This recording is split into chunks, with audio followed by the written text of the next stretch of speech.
Assalomu alaykum aziz kitobxonlar. Biz tavsiya qilamiz loyihasi doirasida bugun men sizlarga Yusupovaning psixolingvistika nomli darsligini tavsiya qilaman.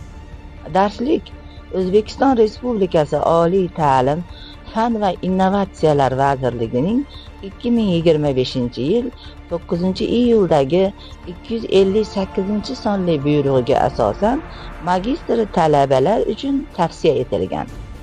Asarda til va tafakkurning o'zaro bog'liq jihatlari ilmiy va amaliy nuqtai nazardan yoritilgan.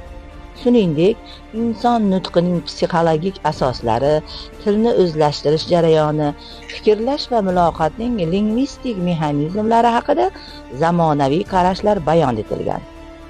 Darslik magistrantlar, filologlar, psixologlar, pedagogika yo'nalishida tahsil oluvchi talabalar hamda tilshunoslikka qiziquvchi keng kitobxonlar ommasi uchun foydali qo'llanma hisoblanadi.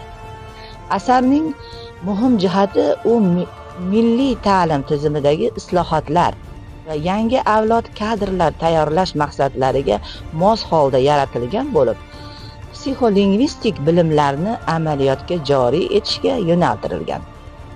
Kitob 2025-yil Andijonda chop etilgan bo'lib, 128 betdan iborat. Kitob sizni qiziqtirgan bo'lsa, Axborot resurs markazidan olib o'qishingizni tavsiya qilaman.